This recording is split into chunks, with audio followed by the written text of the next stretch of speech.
I'm Jim Petrosky of the National Institute for Deterrence Studies, or NIDS for short, and thank you for being here today. For everyone, NIDS is a 501c3 think tank and supported by individual and business donors.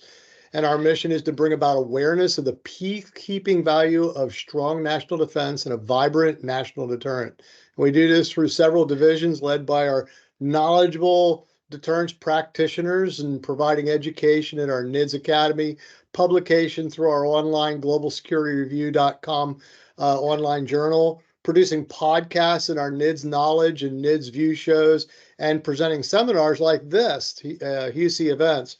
And so we're beginning a lot of new efforts, and a lot is happening at NIDS. So you can find out more at thinkdeterrence.com or contact me at nids_events@thinkdeterrence.com. So regarding this seminar, we're proud to have Peter Huessy as part of our organization and to lead our Huessy event seminars. Peter brings a wealth of knowledge, connections, and insight into our organization. Thank you, Peter, for pulling this together and reaching out to all your many contacts to make this happen. Peter Huessy event seminars are designated to give you, our audience, critical information about nuclear security subjects. I'm looking forward to today, our second seminar of the day, by the way, from national expert speakers that are handpicked by Peter Huessy. So aside from the content value of these seminars, we give you, the audience, an opportunity to ask questions via the chat feature in Teams. If you don't open the chat feature, please do so you can ask your questions and get them directly to the speaker or to the other members of the audience, and we'll get that out there. And we'll address them at the end of the presentation provided by our excellent speaker lineup. So, Peter, I'm going to turn it over to you to introduce the speaker. Max, thank you very much, and thank you, Jim. But Max, I want to thank you. I understand when I talked to Brad Roberts a week or so ago, he was not going to be able to do today, but he immediately suggested that you speak. I understand you're in Hawaii, which is a great place to be speaking from. I understand you're on vacation, so a double thank you for coming here. This morning, for our audience to know, we had an extraordinary presentation by Rob Sufer and Matt Koslow about the Strategic Posture Commission's recommendation that we think seriously about building both national and theater missile defenses as a stabilizing and deterrent capability. And I urge you to read the transcript, which Alex has put together, in the link, which can be, I believe he sent out. Max is with the Lawrence Livermore National Lab with Brad Roberts, Global Security Force. He is a specialist in the subject of today, which is European extended deterrence in the United States. And that's why we have him here today. And Max, thank you all for coming and coming to speak with us. And over to you, sir. Thank you. Thanks very much, Peter and Jim, for this kind introduction, of course, for the opportunity to address this audience. I have a few slides. I'll try and go ahead and share my screen, and I hope that will work. Okay, I hope you can now see my screen. Let me just put this in presentation mode. Peter, can you now see my screen okay? Yes. Yeah, okay, perfect. So just before I start, just a quick disclaimer that everything I do say reflects my personal views and not necessarily the views of my employer or any of its sponsors. So today I'd like to quickly talk about these three issues here on the list. First off, I'll give a quick overview of what I think the new security environment is. Second, I'll talk a little bit about how the US and its European allies have sought to address this new security environment. And finally, I'll outline a couple of implications for Europe. So first off, I think it's fair to say that after the Cold War, the United States and its allies really planned for a benign security environment. In fact, I think the United States withdrew something like 97% and 100% of its deployed nuclear assets from Europe and the Indo-Pacific region, respectively. But red states, on the other hand, and by red, I mean Russia, China, and North Korea, they have all sort of started to adapt their nuclear forces, and they've formulated theories of victory really to upend the US-led international order. And in fact, Russia has bragged about having developed a nuclear scalpel for every military problem in Europe. And both China and North Korea, of course, have drastically increased their nuclear capabilities over the last couple of years. And what strikes me is that when we talk about nuclear capabilities, typically in the public debate, the focus is very much on nuclear warhead numbers, but I think that's only half the story. And sure, while China and North Korea have drastically increased their warhead numbers, they have also drastically expanded their nuclear delivery systems. I apologize, this slide is fairly small and perhaps hard to see. But for me, the big takeaway is that it's a very one-sided picture when you look at what Russia, China, North Korea have done versus what the United States and its allies have done. And in the United States, of course, the quest for this, for a response to this new security environment, one example of which is the Strategic Posture Commission report, which concluded that China and Russia seek to replace the US-led international order with a new version that is essentially premised on values opposed to those held by the United States and its allies and partners. And as a result of that, the nuclear force modernization program of record is absolutely essential, although not sufficient to meet the new threats posed by Russia and China. And these threats, also the report concluded, are such that the United States and its allies and partners must be ready to deter and defeat both adversaries simultaneously. Now, in Europe, the debates about this new security environment are somewhat different, and this is really the message that I want to get across this morning. It's that European commentators focus mostly, and understandably, of course, due to geographic proximity, mostly on Russia's nuclear activities. And here there are various propositions for dealing with an increasingly belligerent Russia in the nuclear domain, and these range from showing more restraint on the one end to calls for expanding nucleus convention and nuclear capabilities on the other hand of the spectrum. And I think there are also some encouraging signs in Europe, and it's that some European nations have seemingly taken a realpolitik turn following Russia's full-scale invasion of Ukraine in 2022. And some examples of that are not just NATO's 2022 strategic concept, Germany's Zeitenwende, including a very clear commitment to the continued German participation in NATO nuclear sharing. And again, a couple of years ago, there was a lot of speculation and debate about this. So I was very glad to see that the Chancellor actually came out with a very clear message on this. Of course, Finland's and Sweden's accession to NATO, but then there were also calls from the Polish government asking for the forward basing of US nuclear weapons on its territory. And I think while all of this is welcome progress and a notable achievement given the conventional wisdom in some European nations before 2022, clearly more remains to be done in my view. I think last year only 11 out of the 32 NATO allies actually fulfilled the 2% of GDP defense pledge. And of course, NATO also remains divided on how to deal with a belligerent Russia, with lots of different perspectives on that.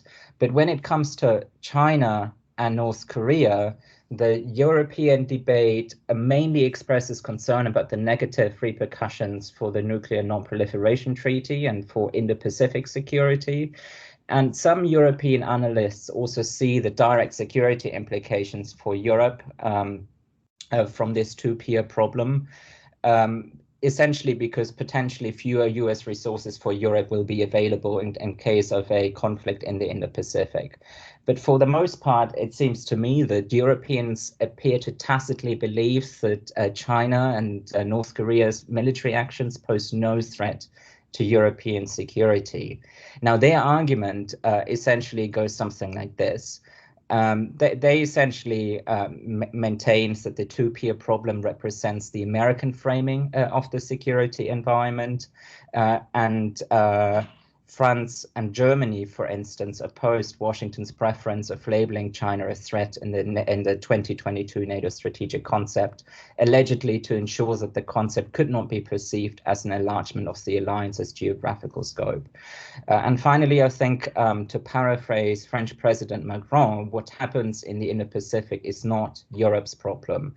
Instead, according to this argument, Europe should stay out of a US-China conflict over Taiwan, and European strategic autonomy therefore appears to translate into a quasi-equidistance between Washington and Beijing.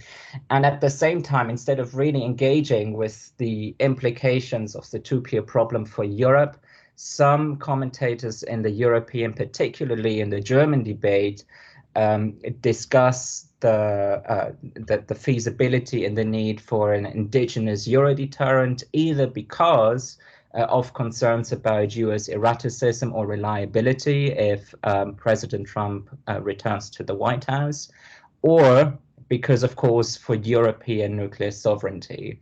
And I think this is quite a curious argument, and essentially goes back to de Gaulle and the quote on the slide here, that no country without an atom bomb could properly consider itself independent.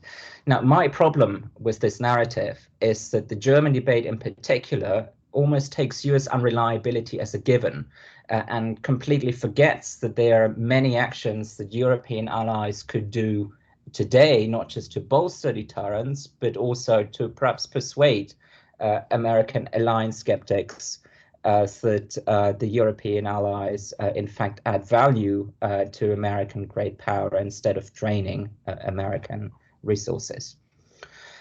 Now, therefore, the choice in that's heavily debated, certainly in the German debate, is whether to continue the security alignment with the United States or to essentially go it alone. Now, in my view, continuing the security alignment with the United States is the most promising and cost-effective strategy for prevailing in this new security environment. There are a couple of reasons for that. They're all on the slide here. I think at the macro level, it's absolutely clear that European values and interests align substantially with those of the United States and overlap much more with those of the United States than with any other power in the world. And of course, if Europeans desire a rules-based international order instead of a lawless red jungle, they would need America's support against a belligerent Russia and an increasingly confrontational China intent on collapsing the current order. I think it's very problematic to assume that Europeans could do this, could master this challenge alone. And of course, at the military level, from the perspective of deterrence, the US has the world's largest military, and therefore deterring a revisionist Russia is much more likely to succeed, in my view, if Moscow's cost-benefit analysis includes both European and US forces, instead of simply considering European forces alone, not least because Red leaders have all stated that they seek the decoupling of Europe and the Indo-Pacific from the United States. And finally, I think there are also some question marks about the credibility of French and British sufficient or minimum deterrence, not just because credible deterrence, in my view, requires a specific force structure, a strategic triad, tactical escalation options, and the ability to absorb a first strategic strike. And I just don't think that either France or the UK can offer that. And also, let's not forget that France and the UK have also been benefiting from US extended deterrence. So it's not clear, in my view, how credible French and British nuclear forces are without US extended deterrence in Putin's eyes. And finally, the Germans talk about the potential for Donald Trump being unpredictable. But what if Marine Le Pen wins the Élysée? I mean, she is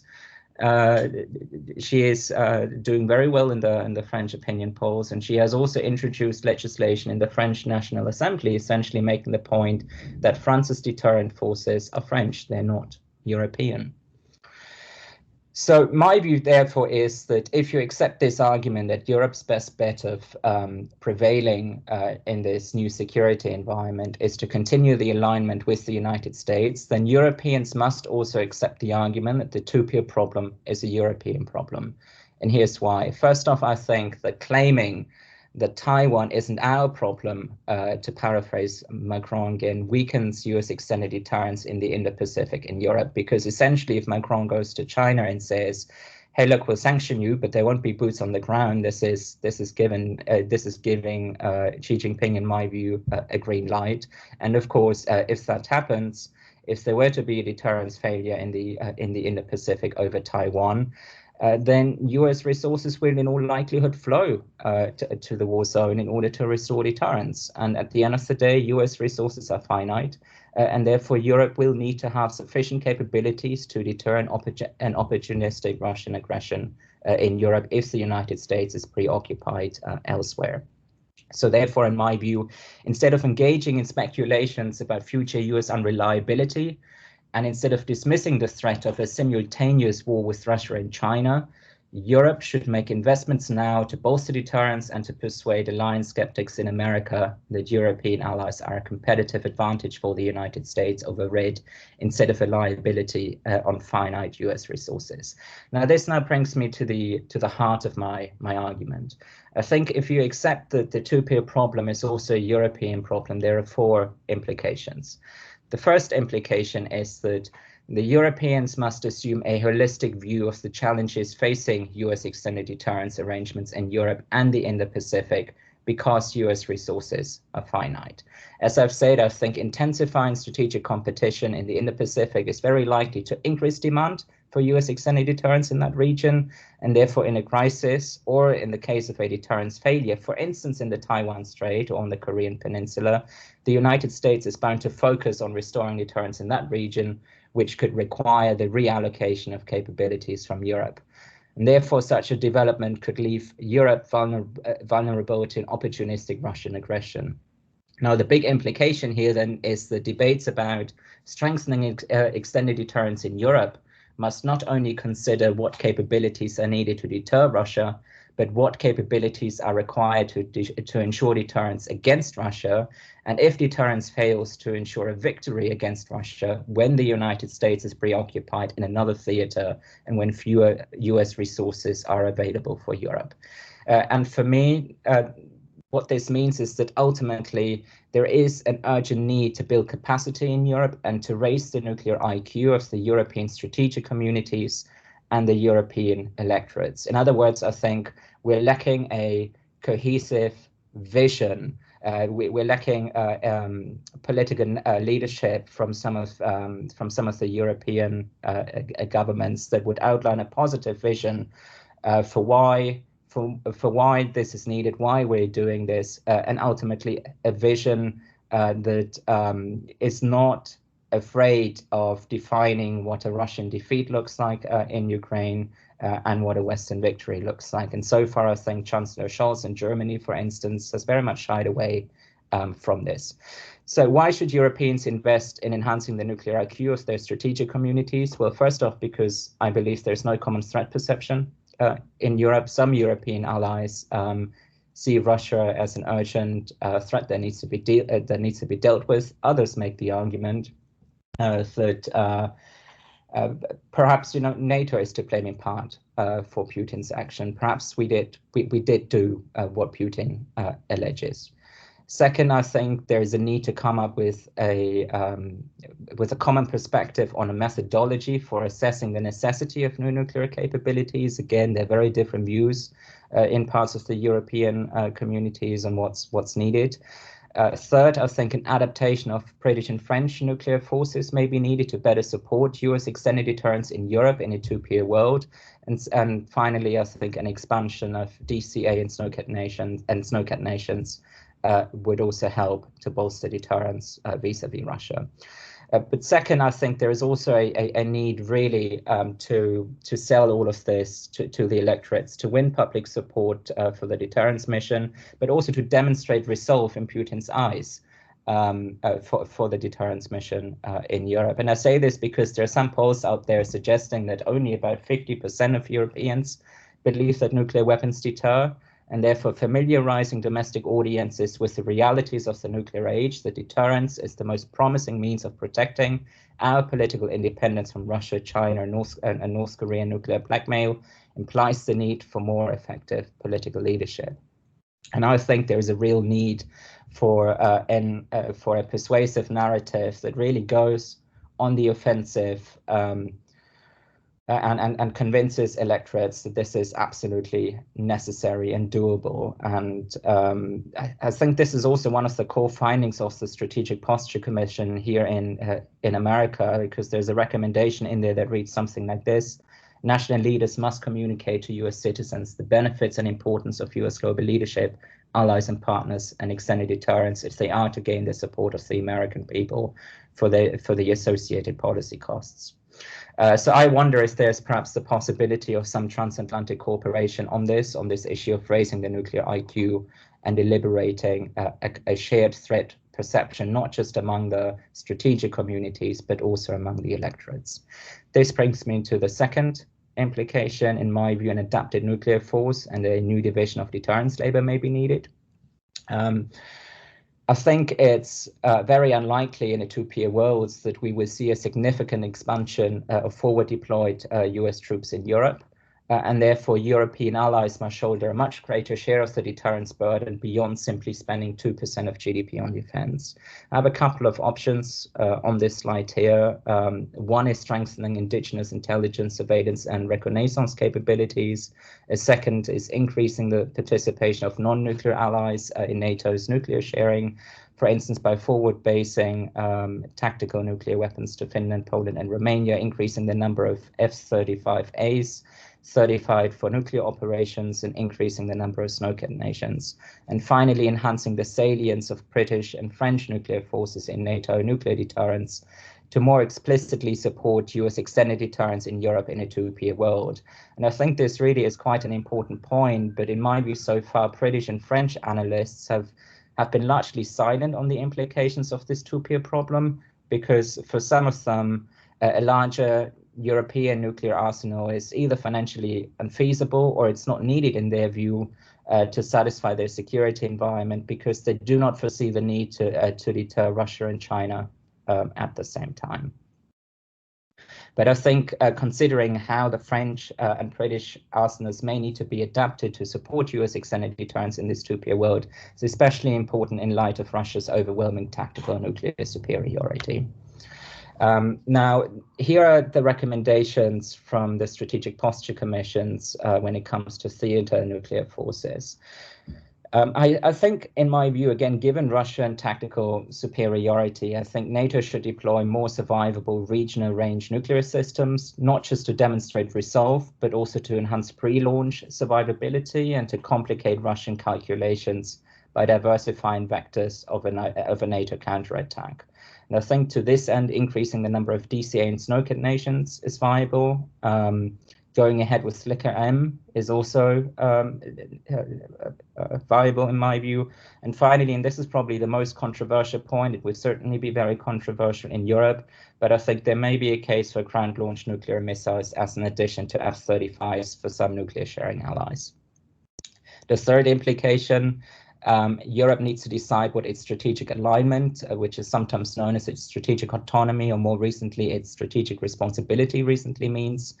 I think since 2019, the EU has adopted the oxymoron that China is a strategic partner and economic competitor and a systemic rival, promoting alternative models of governance. And NATO language on China has also remained vague, just like this, because there's a lack of consensus among the European allies on how to manage a revisionist China. But I think strategically, China cannot be a partner, a competitor, and a rival at the same time. I mean, this is like saying China is everything. It's a non-strategy in my view. And I think in practice, this oxymoron really has meant that European governments have paid lip service to taking a tougher line on China, but they have substantially not offered a clear mid to long-term strategy for following through with this pledge. And I think, again, this is where we're lacking a clear vision for what an alternative China policy might look like, not one for the next 2 years, but one for the next 5, 10, 15 years. And this credo of ever closer economic interdependence, in my view, doesn't appear to be the most promising path forward. And the final point on this slide really quickly, I think European strategic autonomy should not be equated with divergence from the United States by default. In other words, a policy of quasi-equidistance between Washington and Beijing that President Macron appears to have pursued, in my view.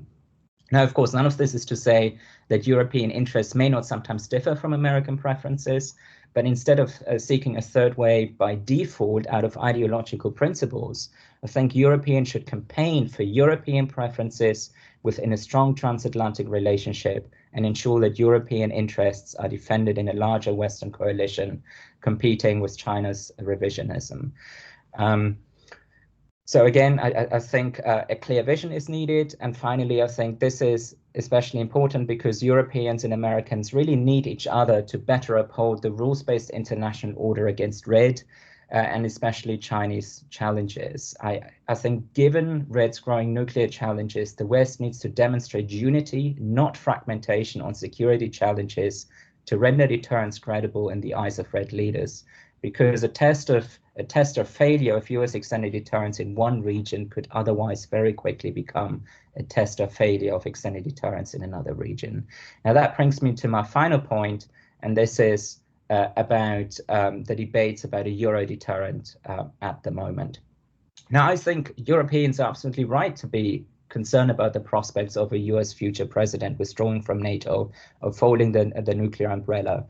But I also, so while I welcome the debates about what could be done to bolster deterrence, I think the debate about the Euro deterrent at the minute is insufficiently nuanced. And I think that is on the one hand because with very few exceptions, the debate at the minute assumes that US unreliability is a given, but we are not there yet at all.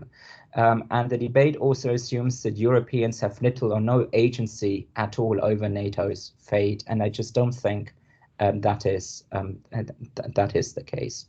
I also think the Euro deterrent debate is problematic because it risks undermining US extended deterrence. On the one hand, I think the debate might encourage American policymakers to conclude that US extended deterrence to Europe has become obsolete, so Europeans are happy to take care of their own nuclear protection. But on the other hand, and much more importantly, why should President Putin believe US extended deterrence if the Europeans don't believe in it? So if a US president does pull out of NATO following the next elections, then Europeans will need to make alternative arrangements for nuclear deterrence. Yes, absolutely, but we are not there yet. And there are some things that Europeans can do to engage American alliance skeptics. For instance, by investing now in deterrence capabilities.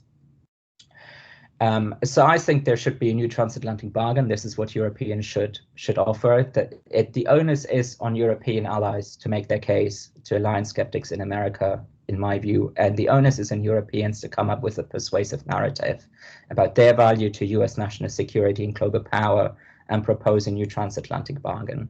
Now, elements to this end, everything that I've already said about fulfilling defense budget pledges, about taking on a greater share of the deterrence burden, especially in the nuclear realm. And I think over time, this debate could culminate in a consideration of a more integrated European nuclear contribution to complement US extended deterrence as part of a new transatlantic bargain that frees up some American resources in a two-peer world. Now, I did have a couple of specific examples of what's been proposed in the European debate, but I think in the interest of time, I'll skip over these and I'd be very happy to talk about this in more detail in the Q&A. So with that, thanks very much. Peter, over to you. Well, I was going to ask you to continue and go ahead and go through these because they're the guts of what I think we're looking at right today. Okay, perfect. Then let's do that. So, like I said, I think the onus really is on Europeans to come up with this persuasive narrative. And I think what Europeans should emphasize here is that, first off, US alliances are a critical enabler for projecting American power globally because of military basing infrastructure, but also emphasize that ending US alliances will give Xi Jinping, Vladimir Putin, and Kim Jong-un a victory that they have long sought without fighting, because for years and decades they've banked on about pushing the US out of Europe and pushing the US out of the Indo-Pacific. And if you now end alliances and you retreat, then this is exactly what you're giving them. And At the end of the day, in my view, this will result in Red succeeding in replacing the US-led rules-based international order with a lawless Red jungle in which Moscow and Beijing, rather than Washington, take center stage. So onto these, onto the suggestions for what Europeans could do to bolster nuclear deterrence. I think on the one hand, there are Bruno Tedré's realistic scenarios, and he essentially argues that if a future US president does not terminate US extended deterrence commitments, then Paris could, on the one hand, gives the European NATO members a kind of additional security guarantee, and on the other hand, offer a nuclear insurance to those EU members that are also part of NATO. In practical terms, he says this could involve French Rafale aircraft without nuclear warheads rotating between Allied air bases to demonstrate solidarity and resolve. I think there are more ambitious options that have been proposed, but all of them are fraught with practical difficulties. And I think they will therefore only really become feasible either if there is a drastic weakening of US extended deterrence commitments, or if in the future the United States seeks a greater European contribution to nuclear deterrence, or if the United States is unable to dedicate more capabilities to Europe in a worsening two-tier security argument. So the first proposition to this end is Bruno Tedré's scenario of a lean French nuclear sharing arrangement that forward deploys a handful of French nuclear weapons to allies, an indigenous European or French snowcat equivalent, or a European nuclear maritime task force. In other words, European Navy vessels could accompany a French aircraft carrier from which European DCAs could deliver French nuclear weapons. The second proposition comes from Max Hoell. He has proposed a large integrated and sea-based European nuclear force, initially spearheaded by the UK and France, but complemented by Germany and Poland within reasonable time. And finally, there's a suggestion that was published, I think, by the Atlantic Council that essentially argues that Europe needs a credible nuclear deterrent of its own, and a NATO command, only a trilateral British, French, and German nuclear umbrella combined with a US umbrella, all under the command and control of SACEUR, will be a credible deterrent for Russia. Now, I should perhaps just say that all of these assume that the NPT is still around. And therefore, all of these propositions are about expanding the role of France's or Britain's nuclear assets, as opposed to discussing a German, a Swedish bomb, a Baltic bomb, and so on and so forth. Then perhaps the So I also think that US abandonment would actually weaken European security, even with several national deterrents or a pooled Euro deterrent. I think a Euro deterrent is not a credible substitute for the current US extended deterrence arrangements. Now, why do I say this?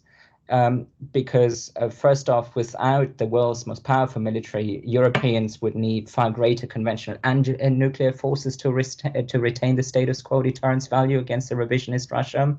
But I think even if some of the European states decided to invest heavily in their national or in a pooled nuclear and conventional capabilities in a post-NATO world, I think the cost of aggression for Russia will inevitably seem smaller than before. Putin may miscalculate the balance of power. He may mistakenly believe that a joint European deterrent and a common command is incredible due to competing launch preferences. He may mistakenly believe that his forces could easily divide and conquer the nuclear-armed European nations. And of course, in a worst case, he could believe that his nuclear superiority would ensure a victory in a nuclear war. I think there are also question marks over minimum deterrence. China is very clearly moving away from minimum deterrence. France and the UK, without US extended deterrence, I think that the jury is still out if Vladimir Putin will believe that this is credible. And perhaps finally, just a quick point on some wild cards and why all of this is problematic in my view. Well, first off, I think advocates for replacing the US nuclear umbrella with a French equivalent are completely oblivious to the possibility of French unreliability or European populism at large. France, of course, is not just the only NATO nation not participating in nuclear sharing group, but France might also become unreliable if Marine Le Pen wins the presidency. And again, her far-right Rassemblement National has already tabled a motion to amend the French constitution to prevent the sharing of France's nuclear forces with its neighbors, and she's polling at 45% in the latest poll. So there is a real possibility there. I also think that Germany's far-right, anti-EU, anti-NATO, anti-US for that matter, Alternative for Germany has for months come second in national polls. Think the election of a federal government with AfD participation as the junior or even as the leading coalition partner may no longer be the black swan event that it once was. And in this case, European security would fundamentally differ from the status quo because it would fragment Europe into an unpredictable security environment.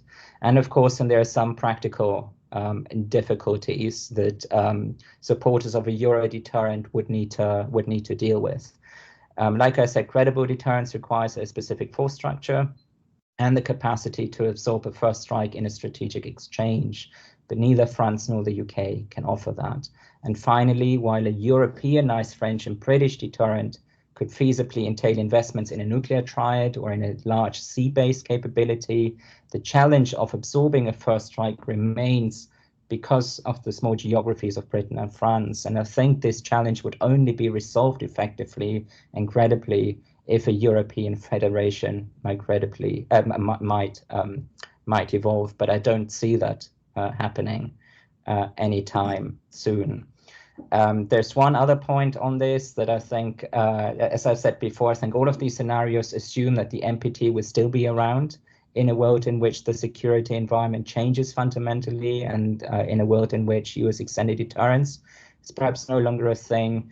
I'm not convinced that this is credible. I think there would be pressures in parts of some European nations to develop their own bomb, and I think there could then be a set of perhaps bilateral extended deterrence arrangements between neighboring nations. I think that is perhaps the most likely and realistic scenario going forward. Yeah, so that's what I had prepared. I hope that was of interest, and I look forward to any comments or questions that you might have. Thank you. Max, that was an extraordinary set of remarks. My friend Steve Blank once said that one of the reasons that Putin invaded Ukraine, not totally, but also the deployment of the SS-20s starting under Brezhnev, was to see whether he could divide NATO and get us not to respond correctly and disintegrate the alliance over time. We had a couple questions before I turned it over to Jim. One of the questions was, how serious do you think it is that, while Mr. Trump has proposed increasing defense spending, he did it while president, he dramatically pushed up NATO spending. Why would you push up NATO spending and American spending related to NATO if you wanted to get rid of the alliance, as opposed to, it's a rather crude way of getting people to go above the 2% level, but as people have said, without saying it publicly and pretty roughly to Germany, for example, nothing would have happened because it would have been denied that it had ever been said behind closed doors. So could you address that issue? And then I'll turn it over to Jim, and then there are a couple questions in the chat, which we'll get to. Sure. No, I think that's a very fair question. And I think that was exactly the point that I was trying to make. I think that message. I'm sorry, Max, can you stop your screen share, please? Oh, sure. Yeah, thanks. Sure. Has it? Yeah, that's okay, fine. Can you hear me? Yeah, okay. I think that's a very fair point. And the problem, however, in my view, is that message has not come across as such in parts of Europe. I mean, on the one hand, yes, Germany, for instance, this year, for the first time, will actually manage to spend 2% of GDP on defense, and they will continue to do so until at least 2027, which is when the 100 billion extra budgetary contribution to the armed forces is projected to run out. But I think that the concern for many European allies is that President Trump says many things, and one of which has been that he might encourage Vladimir Putin to invade those NATO nations not spending 2% of GDP on defense. And I think the perception in parts of Europe just is that we don't know what to expect. We hope for the best, but we don't know what a second Trump term might actually look like. And the problem, therefore, is that colleagues in Europe, they start panicking, but they're sticking their heads into the sand. They're not really sort of saying, okay, what can we do now to persuade President Trump that, we are adding value to this alliance. We are doing all those things that we said we'd do. And we are exactly on the same page with America when it comes to defending international security and bolstering deterrence. But I don't see that. I don't see that conversation at the moment. In my view, the conversation at the minute is about, oh dear, there's a real possibility that Donald Trump might come back, and then what do we do? Perhaps we need to perhaps we need to find an urgent backup nuclear option in case the worst case scenario materializes. But then also on that note, I mean, President Macron, since 2020, has offered Germany a conversation about nuclear weapons issues, and Germany has not taken Macron up on this, not to this day. So it's deeply problematic in my view, and I think, like I said, the onus is on Europeans to make their case to alliance skeptics over here so that they add value, and instead of really thinking about how they might do that, they take US unreliability as a given, and that is my problem with this conversation. Understood. I'm going to turn it over to Jim Petrosky, who's our president, for any questions he might want to ask.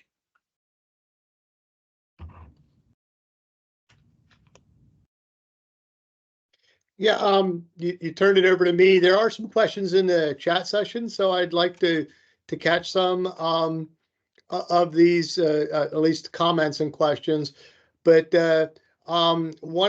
you've sort of addressed the supposed threat from Trump to leave NATO overrated. One of our listeners, one in the audience, says, when did he threaten it, or how does Europe see that? I'd like to also see how the U.S. sort of backs on that as well, because it seems to be overrated by the discussions in the media.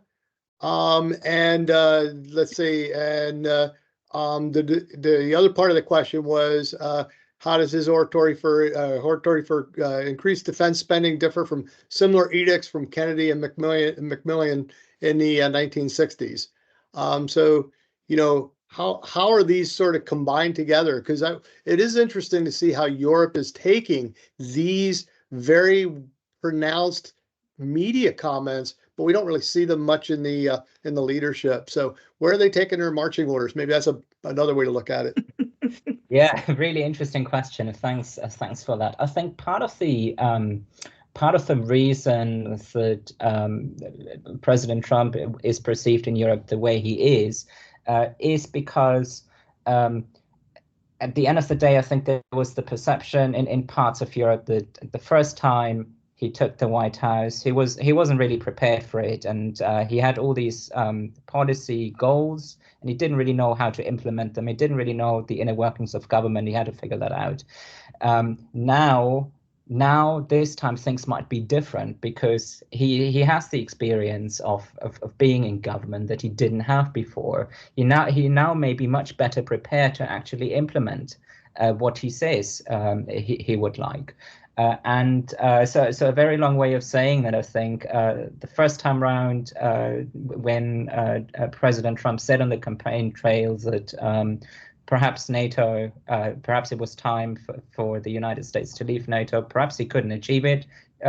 because there was a bureaucracy that stopped him, whereas now he might actually know how to sort of how to get what he wants, how to manipulate the bureaucracy in a way to achieve his policy objective. Now, having said that, I mean, I'm personally not convinced that Donald Trump wants to leave NATO. I mean, I agree with the suggestion in the previous question that perhaps this is all just a very clever way to get Europe to wake up and to actually do what European allies promise, and that is to spend 2% of GDP on defense.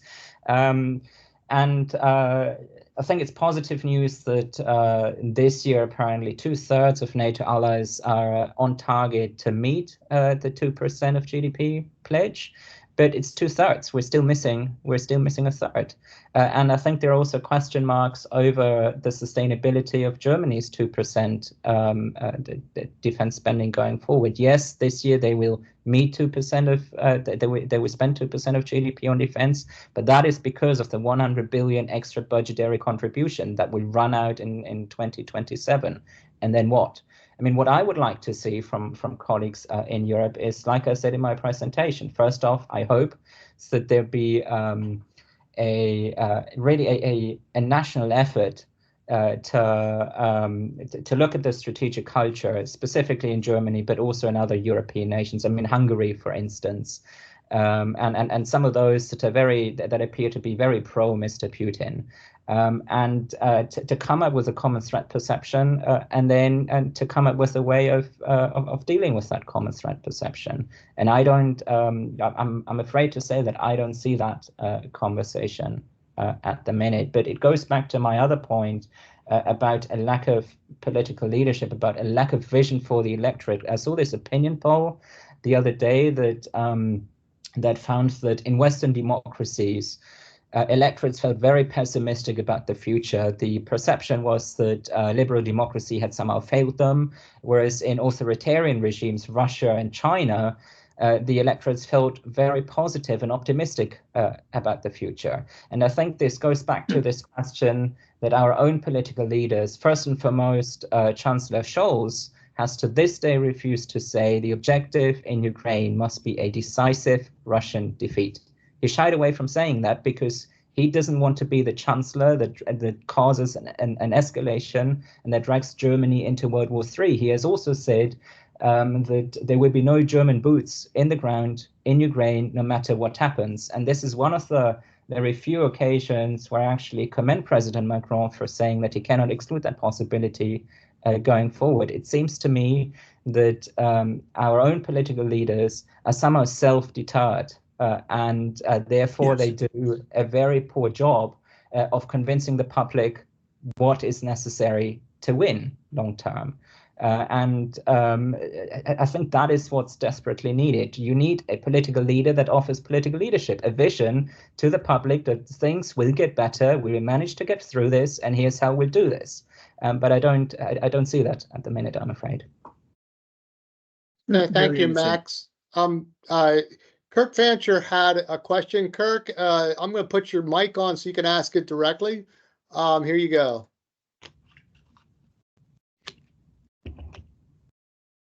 Try you again here.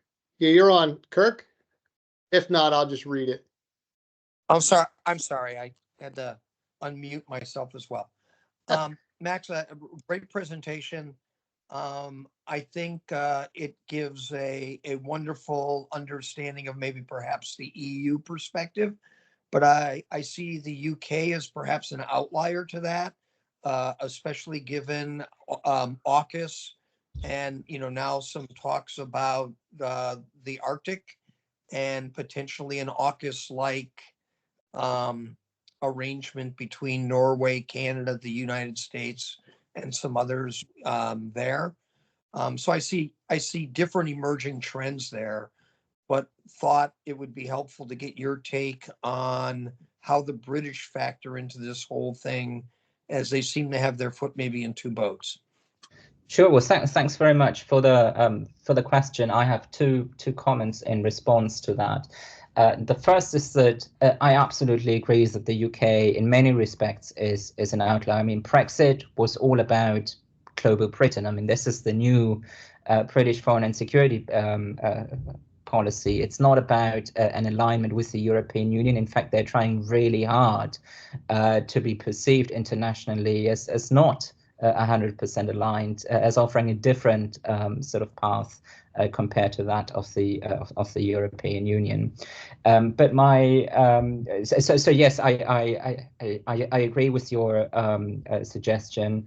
I also think that AUKUS is very helpful to enhance deterrence in the Pacific. It's one of the very few examples, I think, where the West has been very proactive, and I think that was much needed. But my other point on the UK is that, so I'm going to caveat all of this by essentially saying that Britain's stance on China has become rhetorically a lot harsher. The rhetoric on China has certainly under Rishi Sunak has become, and before that under Liz Truss has become a lot harsher. But substantively, I think even after Russia's full-scale invasion of Ukraine in 2022, Rishi Sunak, just like Olaf Scholz and just like Emmanuel Macron, went to Beijing and came back with a new stash of economic deals. I understand why they do that, because the perception in many parts of Europe is that China is just too important a trading partner. We can't just decoupling overnight. But in my view, it's not about decoupling overnight. It's about having a mid to longer term strategy, a mid to longer term vision for what an alternative China strategy could look like. And I think simply going down the path of ever closer economic interdependence clearly didn't work for us with Russia. I mean, Nord Stream 2, I remember a couple of years ago in my previous job, I was doing some research into Nord Stream 2, and I was interviewing politicians in the UK and in Germany about Nord Stream 2. Now, thankfully, the British politicians at the time, they were very skeptical of Nord Stream 2, but the Germans under the Merkel government, on both sides of the political spectrum, essentially made the point that Nord Stream 2 is a way to stabilize the geopolitical relationship with Russia. It's not about making Russia more democratic. It's about making sure that Russia doesn't aggressively pursue its revisionist objectives. And Nord Stream 2, therefore, was a vital avenue of influence on the Russian political system.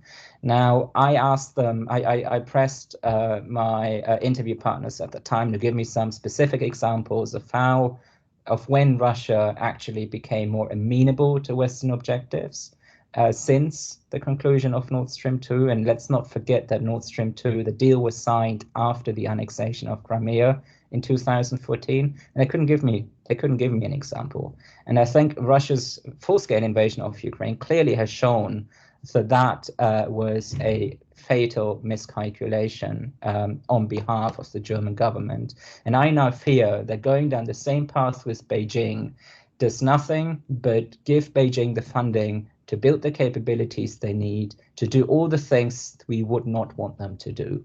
And I think that it is deeply problematic that our politicians, whether they are called Sunak, Macron, Scholz, they go to Beijing, irrespective of what's happening in Ukraine, and it is just more of the same. Again, I do not see a political leadership for what an alternative China strategy might look like going forward. And again, I don't think it's about decoupling, certainly not about decoupling overnight, but I do think that mid to long term, we need to think really hard about how we reduce our dependencies and our potential to be blackmailed economically by the Chinese Communist Party. If I might ask you a question, Max, because you raised a question I found interesting, is that Europe doesn't see China as a threat, but used a phrase that China was looking to collapse the current international order. Do your European colleagues that you talk to, do they think that's what China's up to? Because if I'm not mistaken, I think Brad's outfit had a lecture just recently with a woman from the German, I believe she was from foreign ministry, but worked in the defense ministry. And she talked about a sign on the defense minister's desk saying that we will not humiliate Russia, we will not defeat them. And then the question is, okay, because they're worried about escalation, but in China, it seems they're not worried about China using its new military capability to do what? So I'm kind of curious, do they not see what China's doing with respect to the international order, or do they think that's an American construct? It's a really good question, and I've tried to grapple with that question myself, and I'm not sure I have a good answer to that. The best I've come up with on this particular issue is that parts of the German political establishment do not believe Xi Jinping is serious when he says he wants to take Taiwan by force. They do not believe that Xi Jinping is serious when he says he wants a different international order. My view is that in the view of some of these analysts and politicians, China is just saying all of these things for domestic purposes because they need to be seen in the eyes of their own people as implementing their own agenda. And at the international level, I mean, what's really curious is that the current governing coalition in Germany is a coalition of Social Democrats, the Greens, and the Liberals. And yes, they call out China's behavior internationally. I think that the Greens, for a progressive party, are actually incredibly hawkish on China, much more hawkish than Chancellor Scholz himself is. And yes, they call out China's behavior, but at the same time, they sort of think China will not go full circle on this. They say all of these things. They try a little bit of collapsing the international order or sort of reshaping the international order to their interests here and there. But either they are not fully serious about it or they cannot achieve their objectives anyway. And there's also a concern about wanting to anger or not wanting to anger and not wanting to alienate the Chinese leadership because we're so incredibly interdependent on them. So a very long way of saying that the rhetoric has become harsher, yes, but substantively, I don't really see a massive change. And my best explanation for why that is because the conversation or the talking points, certainly in parts of Berlin, was that China has been our most important trading partner for years. There's simply nothing else we can do, and our worst possible path forward is to anger the Chinese leadership at a time when we should leverage our trading relationship with China to put pressure on Vladimir Putin. In fact, you may have seen news media reports in Germany yesterday whereby the SPD, so Chancellor Scholz's party, claimed that Scholz saved Ukraine from nuclear Armageddon in the fall of 2022. Apparently, or this is what the SPD now claims, is that in 2022, Chancellor Scholz went to Beijing and presented US intelligence that Russia was about to use nuclear weapons in Ukraine to Xi Jinping, and then persuaded Xi Jinping to put pressure on Vladimir Putin not to do it. And the narrative in the Social Democrats now has become that we've saved Ukraine from nuclear Armageddon. That's much more. That's something that no Taurus missiles could ever achieve, and therefore we've done enough. There won't be any Taurus missiles for Ukraine. So again, a very long way of saying here. I think, and this is what my point about raising the IQ of the strategic community was about, because I think there's this sense in Germany, in the political establishments, that if we play by the rules and we don't want a war with Russia or with China, then if we don't do anything to provoke Russia and China, then there will not be a war with Russia and or China. And again, I think that view is deeply problematic, and it requires a serious conversation about threat perception across countries, across the alliances. And I think this is something where the United States could really, really help to build capacity in some of the allied nations in Europe. Thank you, Max. I'm going to turn it over to Jim, our president, and for wrapping up. Sure, Max, thank you so much for letting us look through your eyes at Europe. It's certainly important for us. And I'll agree. I think one of our questions, but we're not going to be able to address it here, but maybe something we can address in the future is why the focus on Europe and what happened to NATO, because the conflict there, I think, is and the importance of both is slightly different, and the nuance I think would be interesting. But I want to thank you for preparing for today and presenting this. I thank our audience for sticking with us on a Friday afternoon. I hope you have a great weekend, and of course to our sponsors for their support in today's Huessy event seminar. If you find these seminars useful and interesting, pass along the URL links to for our future seminars to your friends, colleagues, family, acquaintances, and anyone else that you spend time with.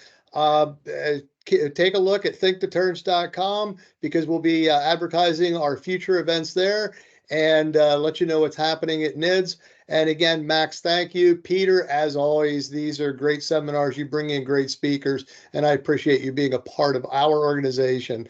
And so for all of you, thank you so much. We'll see you at a future Huessy event seminar. Thanks. Bye now. Thank you.